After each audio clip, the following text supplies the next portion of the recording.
హైదరాబాద్కు సంబంధించి వివిధ విభాగాలను ఒకే గొడుగు కిందకు తెస్తూ విపత్తు నిర్వహణ వ్యవస్థను రూపొందించాలని ఆదేశించారు సీఎం రేవంత్ రెడ్డి.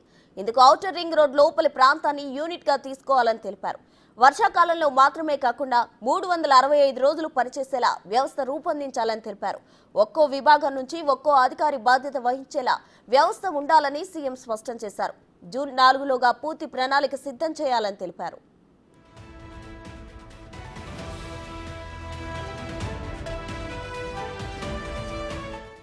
పూడిక తీసిన చెత్తను క్వారీ ఏరియాలు గుర్తించి ఆ ప్రాంతాలు తరలించేలా చర్యలు తీసుకోవాలన్నారు. కోడ్ ముగిసిన తర్వాత ఆకస్మిక తనిఖీలు నిర్వహిస్తా అని, పనుల్లో నిర్లక్ష్యం వహిస్తే సహించేదే లేదని తేల్చి చెప్పారు. ఓపెన్ సెల్లార్ గుంతల వద్ద ముందు జాగ్రత్త బారికేడింగ్ ఏర్పాటు చేయాలన్నారు. గతంలో జరిగిన ఘటనలను దృష్టిలో పెట్టుకుని ప్రమాదాలు జరగకుండా చర్యలు తీసుకోవాలన్నారు.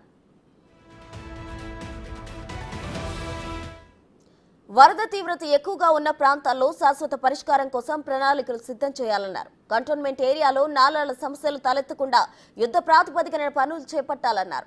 విద్యుత్ సమస్యలు తలెత్తకుండా యాక్షన్ తీసుకోవాలని అన్నారు. హైదరాబాద్ ప్రతిష్ట దెబ్బతీసేలా వ్యవహరిస్తే సహించేదే లేదని, నిర్లక్ష్యం వహిస్తే వేటు తప్పదని తేల్చి చెప్పారు.